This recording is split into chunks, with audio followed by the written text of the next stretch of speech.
Story 6 in the Adventures of Sherlock Holmes by Sir Arthur Conan Doyle. The Man with the Twisted Lip. Asa Whitney, brother of the late Elias Whitney, D.D., principal of the Theological College of St. George's, was much addicted to opium. The habit grew upon him, as I understand, from some foolish freak when he was at college.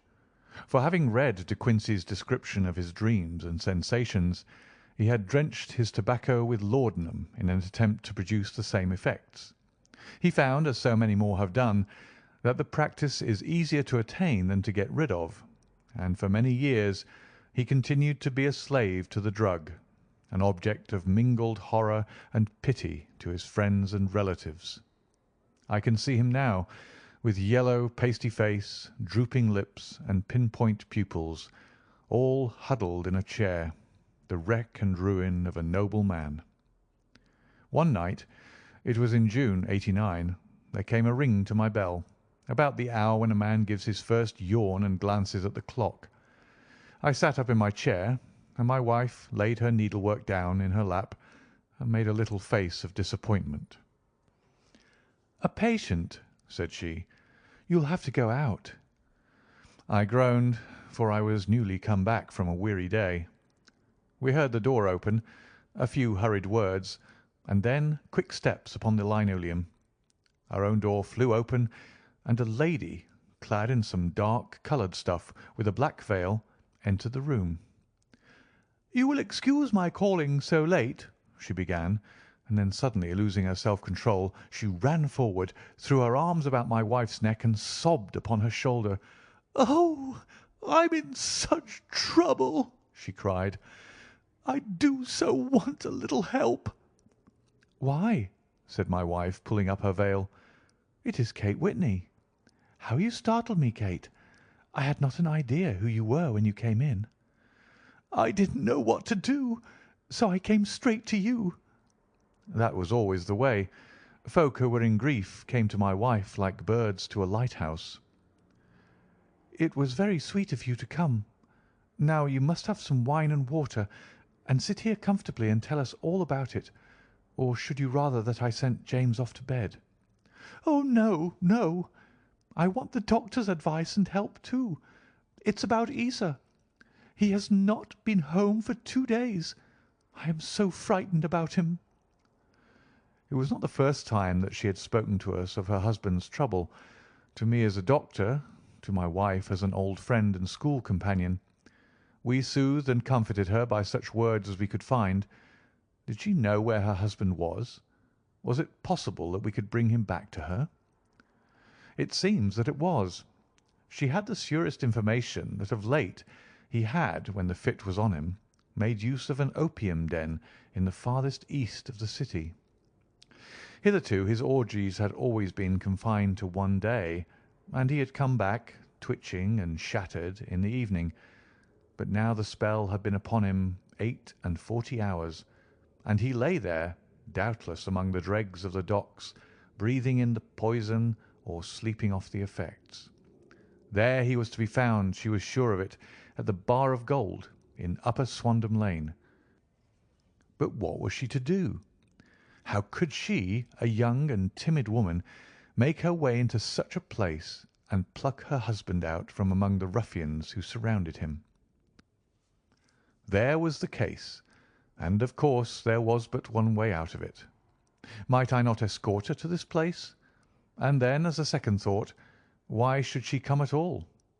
I was Isa Whitney's medical adviser, and as such I had influence over him.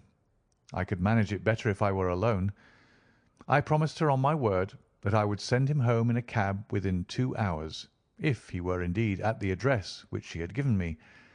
And so in 10 minutes I had left my armchair and cheery sitting-room behind me, and was speeding eastward in a hansom on a strange errand, as it seemed to me at the time, though the future only could show how strange it was to be. But there was no great difficulty in the first stage of my adventure. Upper Swandam Lane is a vile alley lurking behind the high wharves which line the north side of the river to the east of London Bridge. Between a slop shop and a gin shop, approached by a steep flight of steps leading down to a black gap like the mouth of a cave, I found the den of which I was in search. Ordering my cab to wait, I passed down the steps, worn hollow in the centre by the ceaseless tread of drunken feet, and by the light of a flickering oil lamp above the door I found the latch and made my way into a long, low room, thick and heavy with the brown opium smoke, and terraced with wooden berths like the forecastle of an emigrant ship.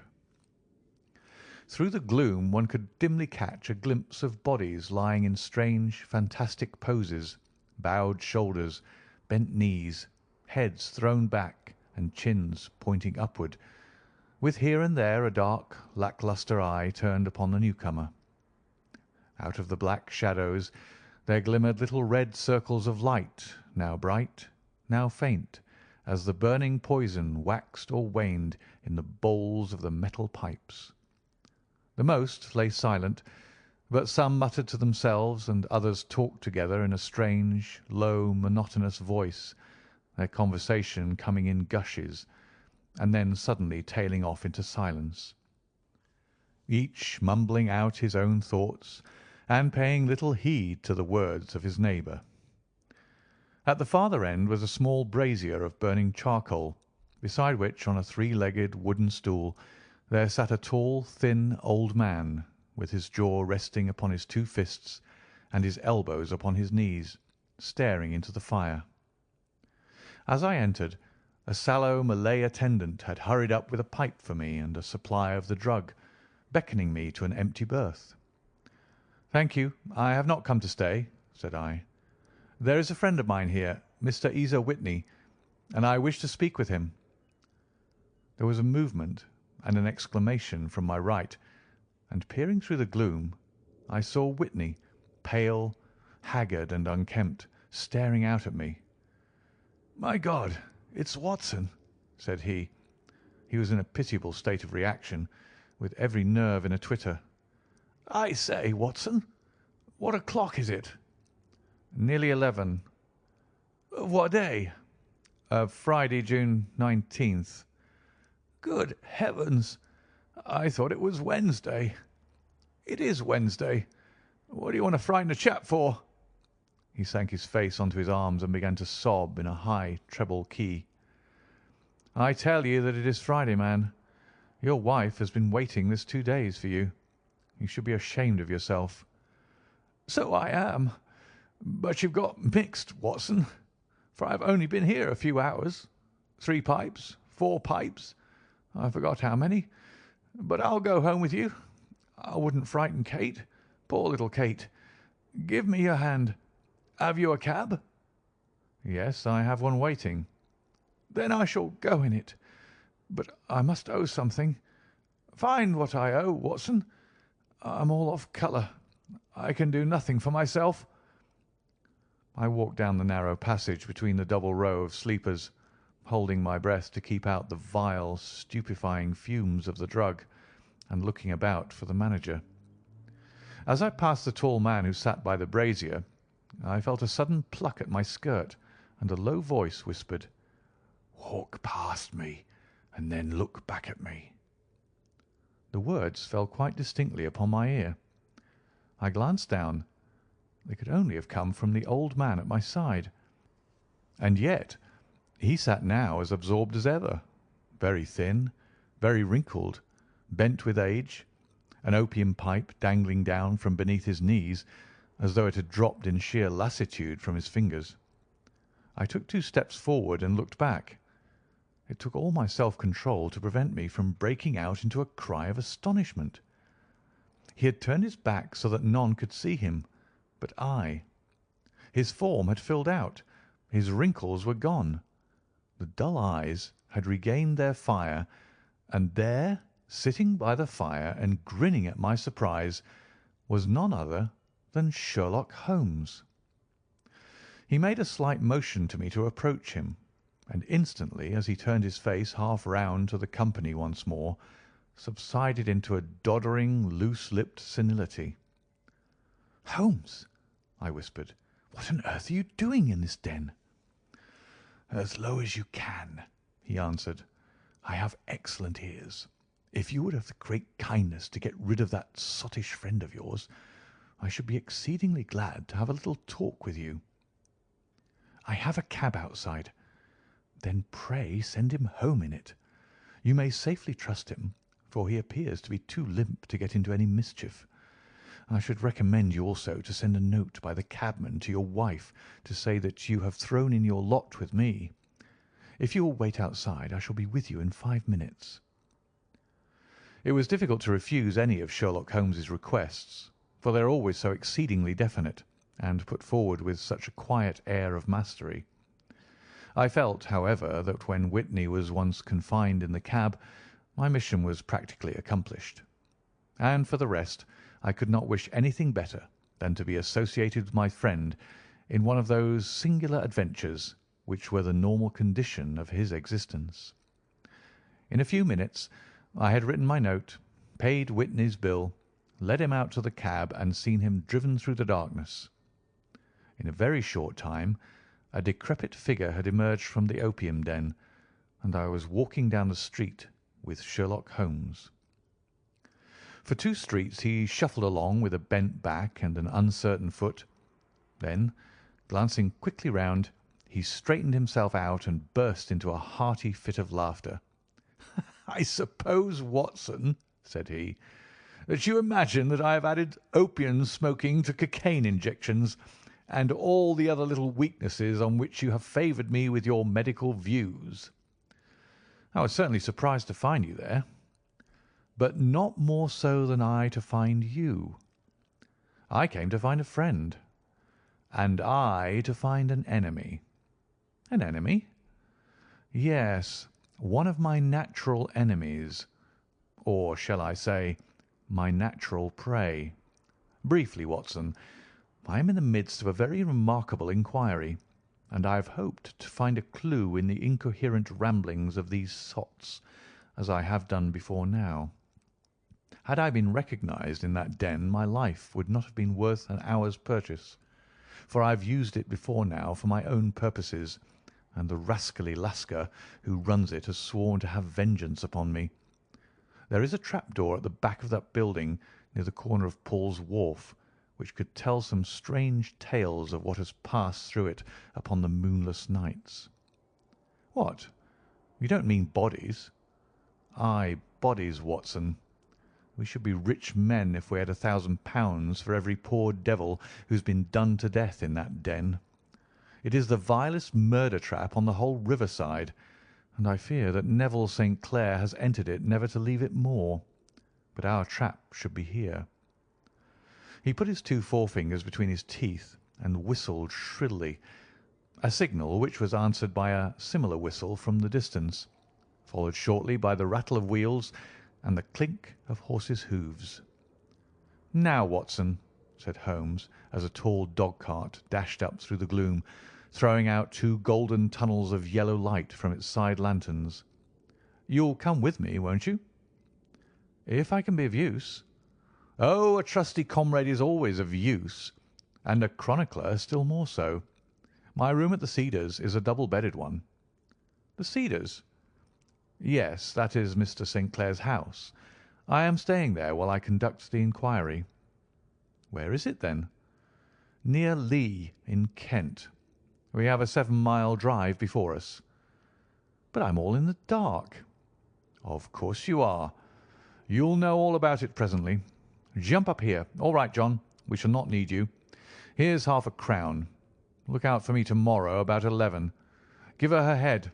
So long, then." He flicked the horse with his whip, and we dashed away through the endless succession of sombre and deserted streets, which widened gradually until we were flying across a broad balustraded bridge, with the murky river flowing sluggishly beneath us. Beyond lay another dull wilderness of bricks and mortar, its silence broken only by the heavy, regular footfall of the policeman, or the songs and shouts of some belated party of revellers. A dull wrack was drifting slowly across the sky, and a star or two twinkled dimly here and there through the rifts of the clouds.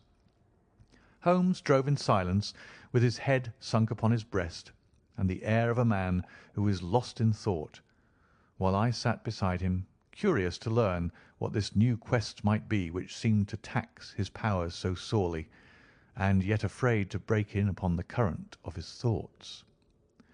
We had driven several miles, and were beginning to get to the fringe of the belt of suburban villas, when he shook himself, shrugged his shoulders, and lit up his pipe with the air of a man who has satisfied himself that he is acting for the best. "You have a grand gift of silence, Watson," said he. "It makes you quite invaluable as a companion. Upon my word, it is a great thing for me to have someone to talk to, for my own thoughts are not over pleasant. I was wondering what I should say to this dear little woman to-night when she meets me at the door." "You forget that I know nothing about it." "I shall just have time to tell you the facts of the case before we get to Lee. It seems absurdly simple, and yet somehow I can get nothing to go upon. There's plenty of thread, no doubt, but I can't get the end of it into my hand. Now, I'll state the case clearly and concisely to you, Watson, and maybe you can see a spark where all is dark to me." "Proceed, then." Some years ago, to be definite, in May, 1884, there came to Lee a gentleman, Neville St. Clair by name, who appeared to have plenty of money. He took a large villa, laid out the grounds very nicely, and lived generally in good style. By degrees he made friends in the neighbourhood, and in 1887 he married the daughter of a local brewer, by whom he now has 2 children. He has no occupation, but was interested in several companies, and went into town as a rule in the morning, returning by the 5:14 from Cannon Street every night. Mr. St. Clair is now 37 years of age, is a man of temperate habits, a good husband, a very affectionate father, and a man who is popular with all who know him. I may add that his whole debts at the present moment, as far as we have been able to ascertain, amount to £88 10s, while he has £220 standing to his credit in the Capital and Counties Bank. There is no reason, therefore, to think that money troubles have been weighing upon his mind. Last Monday, Mr. Neville St. Clair went into town rather earlier than usual, remarking before he started that he had 2 important commissions to perform, and that he would bring his little boy home a box of bricks. Now, by the merest chance, his wife received a telegram upon this same Monday, very shortly after his departure, to the effect that a small parcel of considerable value, which she had been expecting, was waiting for her at the offices of the Aberdeen Shipping Company. Now, if you are well up in your London, you will know that the office of the company is in Fresno Street, which branches out of Upper Swandam Lane, where you found me to-night. Mrs. St. Clair had her lunch, started for the city, did some shopping, proceeded to the company's office, got her packet, and found herself at exactly 4:35 walking through Swandam Lane on her way back to the station. Have you followed me so far? It is very clear. If you remember, Monday was an exceedingly hot day, and Mrs. St. Clair walked slowly, glancing about in the hope of seeing a cab, as she did not like the neighbourhood in which she found herself. While she was walking in this way down Swandam Lane, she suddenly heard an ejaculation or cry, and was struck cold to see her husband looking down at her and, as it seemed to her, beckoning to her from a second-floor window. The window was open, and she distinctly saw his face, which she described as being terribly agitated. He waved his hands frantically to her, and then vanished from the window so suddenly that it seemed to her that he had been plucked back by some irresistible force from behind. One singular point which struck her quick feminine eye was that although he wore some dark coat, such as he had started to town in, he had on neither collar nor necktie. Convinced that something was amiss with him, she rushed down the steps, for the house was none other than the opium den in which you found me to-night. and running through the front room she attempted to ascend the stairs which led to the first floor. At the foot of the stairs, however, she met this Lascar scoundrel of whom I have spoken, who thrust her back and, aided by a Dane, who acts as assistant there, pushed her out into the street. Filled with the most maddening doubts and fears, she rushed down the lane, and by rare good fortune met in Fresno Street a number of constables with an inspector, all on their way to their beat. The inspector and two men accompanied her back, and in spite of the continued resistance of the proprietor, they made their way to the room in which Mr. St. Clair had last been seen. There was no sign of him there. In fact, in the whole of that floor there was no one to be found save a crippled wretch of hideous aspect, who it seems made his home there. Both he and the Lascar stoutly swore that no one else had been in the front room during the afternoon. So determined was their denial that the inspector was staggered, and had almost come to believe that Mrs. St. Clair had been deluded, when with a cry she sprang at a small deal box which lay upon the table and tore the lid from it. Out there fell a cascade of children's bricks. It was the toy which he had promised to bring home. This discovery, and the evident confusion which the cripple showed, made the inspector realize that the matter was serious. The rooms were carefully examined, and results all pointed to an abominable crime. The front room was plainly furnished as a sitting-room, and led into a small bedroom which looked out upon the back of one of the wharves. Between the wharf and the bedroom window is a narrow strip which is dry at low tide, but is covered at high tide with at least 4½ feet of water. The bedroom window was a broad one, and opened from below. On examination, traces of blood were to be seen upon the window-sill, and several scattered drops were visible upon the wooden floor of the bedroom. Thrust away behind a curtain in the front room were all the clothes of Mr. Neville St. Clair, with the exception of his coat. His boots, his socks, his hat, and his watch, all were there. There were no signs of violence upon any of these garments, and there were no other traces of Mr. Neville St. Clair. Out of the window he must apparently have gone, for no other exit could be discovered, and the ominous bloodstains upon the sill gave little promise that he could save himself by swimming, for the tide was at its very highest at the moment of the tragedy. And now, as to the villains who seemed to be immediately implicated in the matter.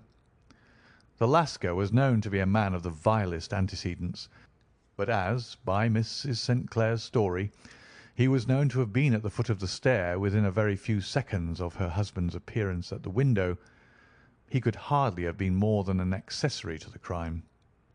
His defence was one of absolute ignorance, and he protested that he had no knowledge as to the doings of Hugh Boone, his lodger, and that he could not account in any way for the presence of the missing gentleman's clothes.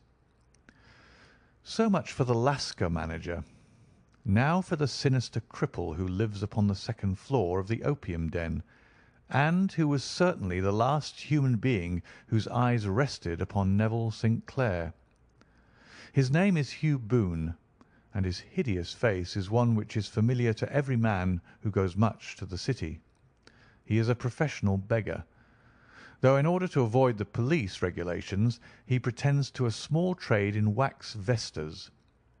Some little distance down Threadneedle Street, upon the left-hand side, there is, as you may have remarked, a small angle in the wall. Here it is that this creature takes his daily seat, cross-legged, with his tiny stock of matches on his lap, and as he is a piteous spectacle, a small rain of charity descends into the greasy leather cap which lies upon the pavement beside him. I have watched the fellow more than once before ever I thought of making his professional acquaintance, and I have been surprised at the harvest which he has reaped in a short time. His appearance, you see, is so remarkable that no one can pass him without observing him. A shock of orange hair, a pale face disfigured by a horrible scar, which, by its contraction, has turned up the outer edge of his upper lip, a bulldog chin, and a pair of very penetrating dark eyes, which present a singular contrast to the colour of his hair. All mark him out from amid the common crowd of mendicants, and so, too, does his wit, for he is ever ready with a reply to any piece of chaff which may be thrown at him by the passers-by. This is the man whom we now learn to have been the lodger at the opium den, and to have been the last man to see the gentleman of whom we are in quest. But a cripple, said I. What could he have done single-handed against a man in the prime of life? He is a cripple in the sense that he walks with a limp, but in other respects he appears to be a powerful and well-nurtured man. Surely your medical experience would tell you, Watson, that weakness in one limb is often compensated for by exceptional strength in the others. Pray continue your narrative. Mrs. St. Clair had fainted at the sight of the blood upon the window, and she was escorted home in a cab by the police, as her presence could be of no help to them in their investigations. Inspector Barton, who had charge of the case, made a very careful examination of the premises, but without finding anything which threw any light upon the matter. One mistake had been made in not arresting Boone instantly, as he was allowed some few minutes during which he might have communicated with his friend the Lascar, but this fault was soon remedied, and he was seized and searched without anything being found which could incriminate him. There were, it is true, some blood stains upon his right shirt sleeve, but he pointed to his ring finger, which had been cut near the nail, and explained that the bleeding came from there, adding that he had been to the window not long before, and that the stains which had been observed there came doubtless from the same source. He denied strenuously having ever seen Mr. Neville St. Clair, and swore that the presence of the clothes in his room was as much a mystery to him as to the police. As to Mrs. St. Clair's assertion that she had actually seen her husband at the window, he declared that she must have been either mad or dreaming. He was removed, loudly protesting, to the police station, while the inspector remained upon the premises in the hope that the ebbing tide might afford some fresh clue. And it did, though they hardly found upon the mud bank what they had feared to find. It was Neville St. Clair's coat, and not Neville St. Clair, which lay uncovered as the tide receded. And what do you think they found in the pockets? I cannot imagine. No, I don't think you would guess. Every pocket stuffed with pennies and halfpennies, 421 pennies and 270 halfpennies. It was no wonder that it had not been swept away by the tide. But a human body is a different matter. There is a fierce eddy between the wharf and the house. It seemed likely enough that the weighted coat had remained when the stripped body had been sucked away into the river. But I understand that all the other clothes were found in the room. Would the body be dressed in a coat alone? No, sir, but the facts might be met speciously enough. Suppose that this man Boone had thrust Neville St. Clair through the window. There is no human eye which could have seen the deed. What would he do then? It would, of course, instantly strike him that he must get rid of the tell-tale garments. He would seize the coat then, and be in the act of throwing it out, when it would occur to him that it would swim and not sink. He has little time, for he has heard the scuffle downstairs when the wife tried to force her way up, and perhaps he has already heard from his Lascar confederate that the police are hurrying up the street. There is not an instant to be lost. He rushes to some secret hoard where he has accumulated the fruits of his beggary, and he stuffs all the coins upon which he can lay his hands into the pockets to make sure of the coat's sinking. He throws it out, and would have done the same with the other garments, had not he heard the rush of steps below, and only just had time to close the window when the police appeared. It certainly sounds feasible. Well, we will take it as a working hypothesis for want of a better. Boone, as I have told you, was arrested and taken to the station, but it could not be shown that there had ever before been anything against him. He had for years been known as a professional beggar, but his life appeared to have been a very quiet and innocent one. There the matter stands at present, and the questions which have to be solved what Neville St. Clair was doing in the opium den, what happened to him when there, where is he now, and what Hugh Boone had to do with his disappearance are all as far from a solution as ever. I confess that I cannot recall any case within my experience which looked at the first glance so simple, and yet which presented such difficulties. While Sherlock Holmes had been detailing this singular series of events, we had been whirling through the outskirts of the great town until the last straggling houses had been left behind, and we rattled along with a country hedge upon either side of us. Just as he finished, however, we drove through two scattered villages, where a few lights still glimmered in the windows. "We are on the outskirts of Lee," said my companion. "We have touched on 3 English counties in our short drive, starting in Middlesex, passing over an angle of Surrey, and ending in Kent. See that light among the trees? That is the Cedars, and beside that lamp sits a woman whose anxious ears have already, I have little doubt, caught the clink of our horses' feet." "But why are you not conducting the case from Baker Street?" I asked. "Because there are many inquiries which must be made out here. Mrs. St. Clair has most kindly put 2 rooms at my disposal, and you may rest assured that she will have nothing but a welcome for my friend and colleague. I hate to meet her, Watson, when I have no news of her husband.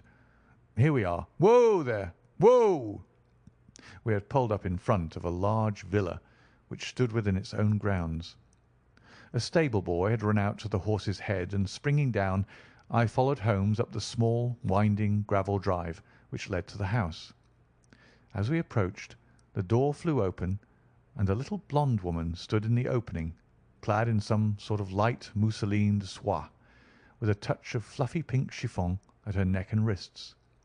She stood with her figure outlined against the flood of light, one hand upon the door, one half raised in her eagerness, her body slightly bent, her head and face protruded, with eager eyes and parted lips, a standing question. "Well," she cried, "well?" And then, seeing that there were 2 of us, she gave a cry of hope which sank into a groan as she saw that my companion shook his head and shrugged his shoulders. "No good news?" "None." "No bad?" "No." "Thank God for that. But come in. You must be weary, for you have had a long day." "This is my friend Dr. Watson. He has been of most vital use to me in several of my cases, and a lucky chance has made it possible for me to bring him out and associate him with this investigation." "I am delighted to see you," said she, pressing my hand warmly. "You will, I am sure, forgive anything that you may be wanting in our arrangements when you consider the blow which has come so suddenly upon us." "My dear madam," said I am an old campaigner, and if I were not, I can very well see that no apology is needed. If I can be of any assistance, either to you or to my friend here, I shall be indeed happy." "Now, Mr. Sherlock Holmes," said the lady as we entered a well-lit dining-room, upon the table of which a cold supper had been laid out, "I should very much like to ask you 1 or 2 plain questions, to which I beg that you will give a plain answer." "Certainly, madam." "Do not trouble about my feelings. I am not hysterical, nor given to fainting. I simply wish to hear your real opinion." "Upon what point?" "In your heart of hearts, do you think that Neville is alive?" Sherlock Holmes seemed to be embarrassed by the question. "Frankly now," she repeated, standing upon the rug and looking keenly down at him as he leaned back in a basket chair. "Frankly, then, madam, I do not." "You think that he is dead?" "I do." "Murdered?" "I don't say that. Perhaps." "And on what day did he meet his death?" "On Monday." "Then perhaps, Mr. Holmes, you will be good enough to explain how it is that I have received a letter from him to-day." Sherlock Holmes sprang out of his chair as if he had been galvanized. "What?" he roared. "Yes, to-day." She stood smiling, holding up a little slip of paper in the air. "May I see it?" "Certainly." He snatched it from her in his eagerness, and smoothing it out upon the table, he drew over the lamp and examined it intently. I had left my chair and was gazing at it over his shoulder. The envelope was a very coarse one, and was stamped with the Gravesend postmark, and with the date of that very day, or rather of the day before, for it was considerably after midnight. "Coarse writing," murmured Holmes. "Surely this is not your husband's writing, madam?" "No, but the enclosure is." "I perceive also that whoever addressed the envelope had to go and inquire as to the address." "How can you tell that?" "The name, you see, is in perfectly black ink, which has dried itself. The rest is of the greyish colour, which shows that blotting paper had been used. If it had been written straight off and then blotted, none would be of a deep black shade. This man has written the name, and there has then been a pause before he wrote the address, which can only mean that he was not familiar with it. It is, of course, a trifle, but there is nothing so important as trifles. Let us now see the letter. Ha! There has been an enclosure here." "Yes, there was a ring. His signet ring." "And you are sure that this is your husband's hand?" "One of his hands." "One?" "His hand when he wrote hurriedly. It is very unlike his usual writing, and yet I know it well." "Dearest, do not be frightened. All will come well. There is a huge error which it may take some little time to rectify. Wait in patience. Neville." Written in pencil upon the fly-leaf of a book, octavo size, no watermark.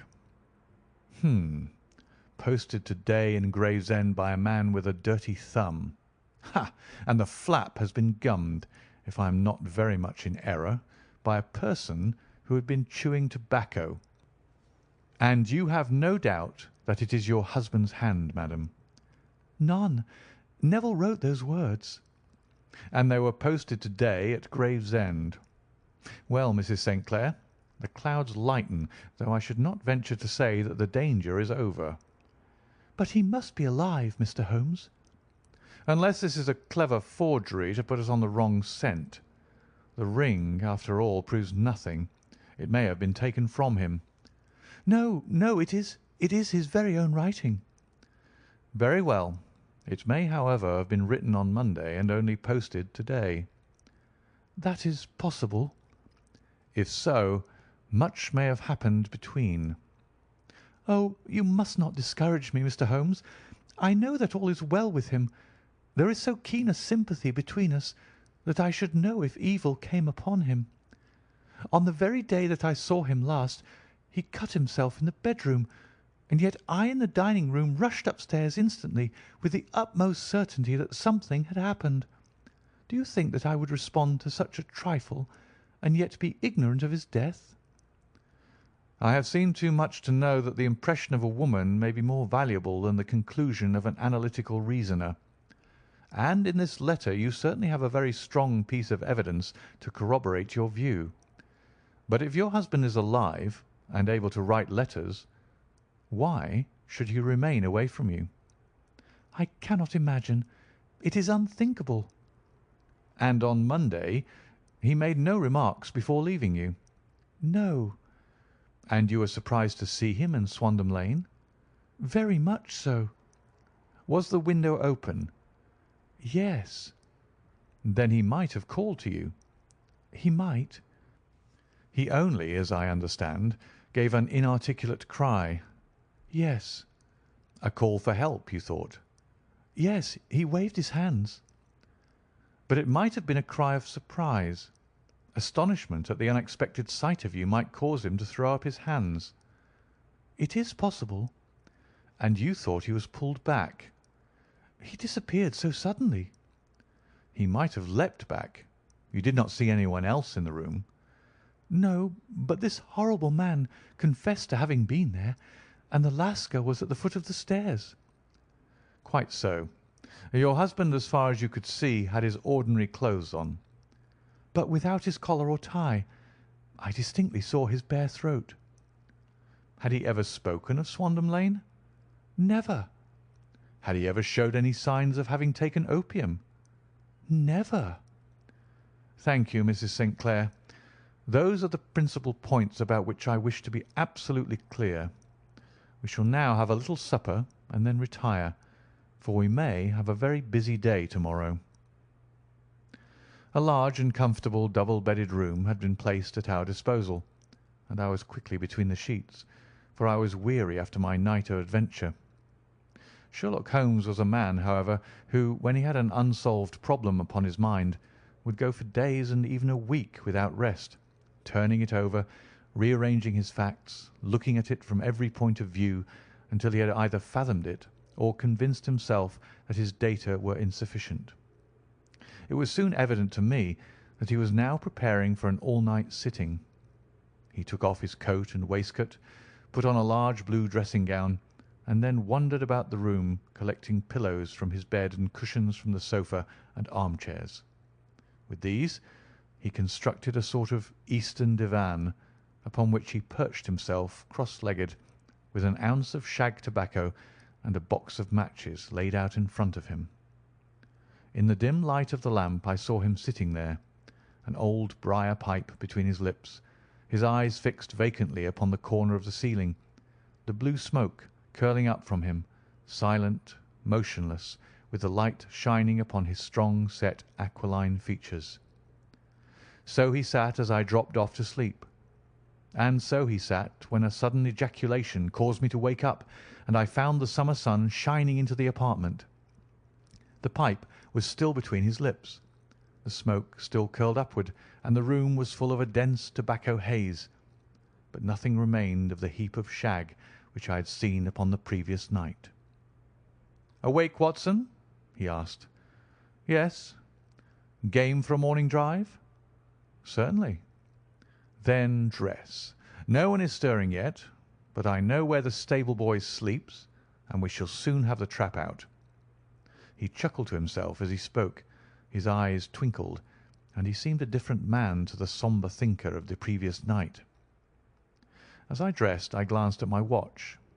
It was no wonder that no one was stirring. It was 25 minutes past 4. I had hardly finished when Holmes returned with the news that the boy was putting in the horse. "I want to test a little theory of mine," said he, pulling on his boots. "I think, Watson, that you are now standing in the presence of one of the most absolute fools in Europe. I deserve to be kicked from here to Charing Cross, but I think I have the key of the affair now." "And where is it?" I asked, smiling. "In the bathroom," he answered. "Oh, yes, I am not joking," he continued, seeing my look of incredulity. "I have just been there, and I have taken it out, and I have got it in this Gladstone bag. Come on, my boy, and we shall see whether it will not fit the lock." We made our way downstairs as quietly as possible and out into the bright morning sunshine. In the road stood our horse and trap, with the half-clad stable boy waiting at the head. We both sprang in, and away we dashed down the London road. A few country carts were stirring, bearing in vegetables to the metropolis, but the lines of villas on either side were as silent and lifeless as some city in a dream. "It has been in some points a singular case," said Holmes, flicking the horse on into a gallop.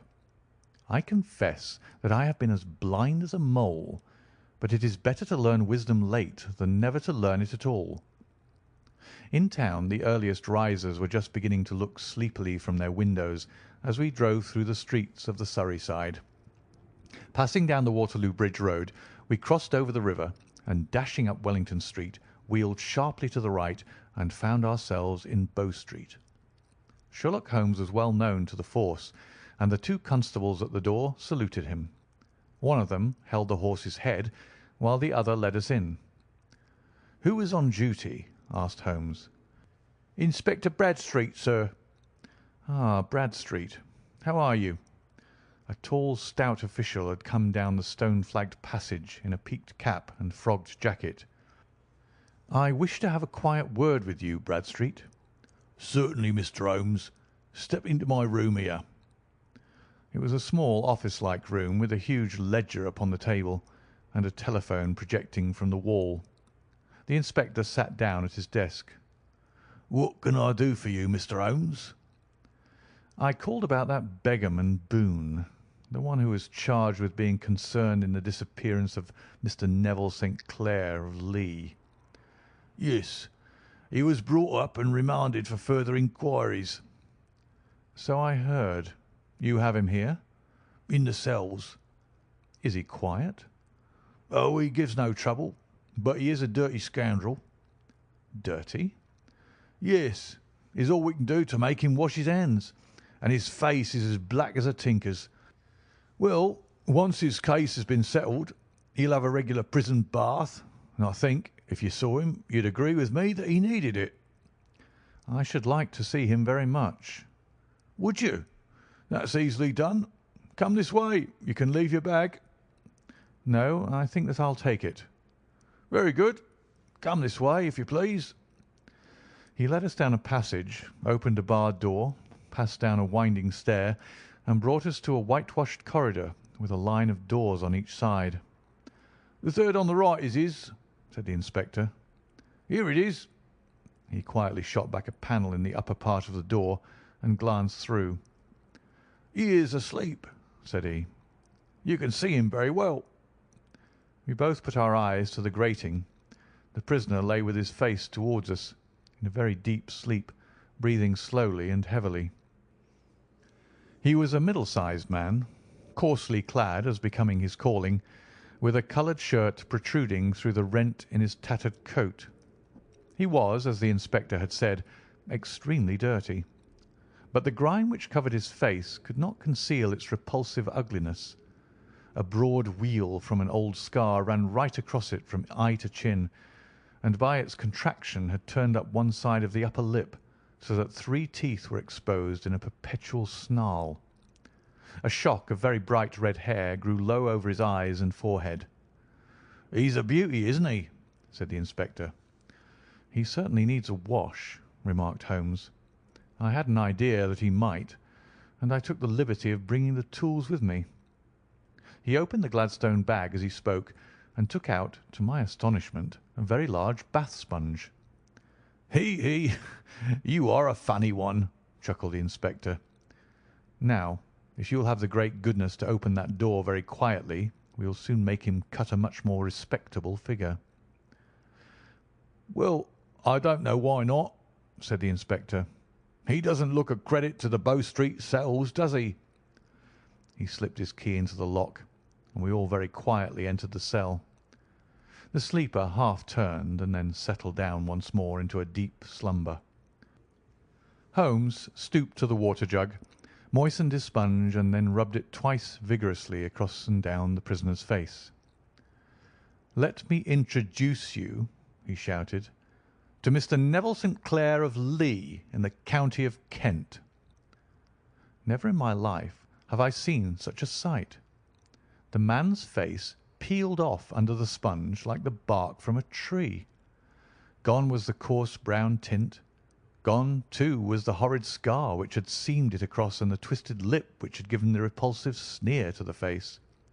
A twitch brought away the tangled red hair, and there, sitting up in his bed, was a pale, sad-faced, refined-looking man, black-haired and smooth-skinned, rubbing his eyes and staring about him with sleepy bewilderment. Then suddenly, realizing the exposure, he broke into a scream and threw himself down with his face to the pillows. "Great heavens!" cried the inspector. "It is indeed the missing man. I know him from the photograph." The prisoner turned with the reckless air of a man who abandons himself to his destiny. "Be it so," said he. "And pray, what am I charged with?" "With making away with Mr. Neville St. Oh, come, you can't be charged with that unless they make a case of attempted suicide of it," said the inspector with a grin. "Well, I've been 27 years in the force, but this really takes the cake." "If I am Mr. Neville St. Clair, then it is obvious that no crime has been committed, and that therefore I am illegally detained." "No crime, but a very great error has been committed," said Holmes. "You would have done better to have trusted your wife." "It was not the wife, it was the children," groaned the prisoner.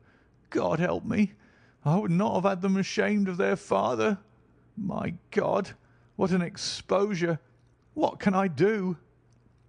Sherlock Holmes sat down beside him on the couch and patted him kindly on the shoulder. "If you leave it to a court of law to clear the matter up," said he, "of course you can hardly avoid publicity. On the other hand, if you convince the police authorities that there is no possible case against you, I do not know that there is any reason that the details should find their way into the papers. Inspector Bradstreet would, I am sure, make notes upon anything which you might tell us and submit it to the proper authorities. The case would then never go into court at all." "God bless you!" cried the prisoner passionately. "I would have endured imprisonment, aye, even execution, rather than have left my miserable secret as a family blot to my children. You are the first who have ever heard my story. My father was a schoolmaster in Chesterfield, where I received an excellent education. I travelled in my youth, took to the stage, and finally became a reporter on an evening paper in London. One day my editor wished to have a series of articles upon begging in the metropolis, and I volunteered to supply them. There was the point from which all my adventures started. It was only by trying begging as an amateur that I could get the facts upon which to base my articles. When an actor, I had of course learned all the secrets of making up and had been famous in the green room for my skill. I took advantage now of my attainments. I painted my face, and to make myself as pitiable as possible, I made a good scar and fixed one side of my lip in a twist by the aid of a small slip of flesh-coloured plaster. Then, with a red head of hair and an appropriate dress, I took my station in the business part of the city, ostensibly as a match-seller, but really as a beggar. For 7 hours I plied my trade, and when I returned home in the evening, I found to my surprise that I had received no less than 26 shillings and fourpence. I wrote my articles and thought little more of the matter, until some time later I backed a bill for a friend and had a writ served upon me for £25. I was at my wits' end where to get the money, but a sudden idea came to me. I begged a fortnight's grace from the creditor, asked for a holiday from my employers, and spent the time in begging in the city under my disguise. In 10 days I had the money and had paid the debt. Well, you can imagine how hard it was to settle down to arduous work at £2 a week, when I knew that I could earn as much in a day by smearing my face with a little paint, laying my cap on the ground, and sitting still. It was a long fight between my pride and the money, but the dollars won at last, and I threw up reporting and sat day after day in the corner which I had first chosen, inspiring pity by my ghastly face and filling my pockets with coppers. Only one man knew my secret. He was the keeper of a low den in which I used to lodge in Swandam Lane, where I could every morning emerge as a squalid beggar, and in the evenings transform myself into a well-dressed man about town. This fellow, a Lascar, was well paid by me for his rooms, so that I knew that my secret was safe in his possession. Well, very soon I found that I was saving considerable sums of money. I do not mean that any beggar in the streets of London could earn £700 a year, which is less than my average takings, but I had exceptional advantages in my power of making up, and also in a facility of repartee, which improved my practice and made me quite a recognized character in the city. All day a stream of pennies, varied by silver, poured in upon me, and it was a very bad day in which I failed to take £2. As I grew richer, I grew more ambitious, took a house in the country, and eventually married without anyone having a suspicion as to my real occupation. My dear wife knew that I had business in the city. She little knew what. Last Monday I had finished for the day and was dressing in my room above the opium den, when I looked out of my window and saw to my horror and astonishment that my wife was standing in the street with her eyes fixed full upon me. I gave a cry of surprise, threw up my arms to cover my face, and rushing to my confidant, the Lascar, entreated him to prevent anyone from coming up to me. I heard her voice downstairs, but I knew that she could not ascend. Swiftly I threw off my clothes, pulled on those of a beggar, and put on my pigments and wig. Even a wife's eyes could not pierce so complete a disguise. But then it occurred to me that there might be a search in the room, and that the clothes might betray me. I threw open the window, reopening by my violence a small cut which I had inflicted upon myself in the bedroom that morning. Then I seized my coat, which was weighted by the coppers which I had just transferred to it from the leather bag in which I carried my takings. I hurled it out of the window, and it disappeared into the Thames. The other clothes would have followed, but at that moment there was a rush of constables up the stair, and a few minutes after I confessed to my relief that instead of being identified as Mr. Neville St. Clair, I was arrested as his murderer. I do not know that there is anything else for me to explain. I was determined to preserve my disguise as long as possible, and hence my preference for a dirty face. Knowing that my wife would be terribly anxious, I slipped off my ring and confided it to the Lascar at a moment when no constable was watching me, together with a hurried scrawl telling her that she had no cause to fear. "That note only reached her yesterday," said Holmes. "Good God! What a week she must have spent!" "The police have watched this Lascar," said Inspector Broadstreet, "and I can quite understand that he might find it difficult to post a letter unobserved. Probably he handed it to some sailor customer of his who forgot all about it for some days." "That was it," said Holmes, nodding approvingly. "I have no doubt of it. But have you never been prosecuted for begging?" "Many times. But what was a fine to me?" "It must stop here, however," said Broadstreet. "If the police are to hush this thing up, there must be no more of Hugh Boone." "I have sworn it by the most solemn oaths which a man can take." "In that case, I think that it is probable that no further steps may be taken. But if you are found again, then all must come out. I am sure, Mr. Holmes, that we are very much indebted to you for having cleared the matter up. I wish I knew how you reached your results." "I reached this one," said my friend, "by sitting upon 5 pillows and consuming an ounce of shag. I think, Watson, that if we drive to Baker Street, we shall just be in time for breakfast." End of The Man with the Twisted Lip.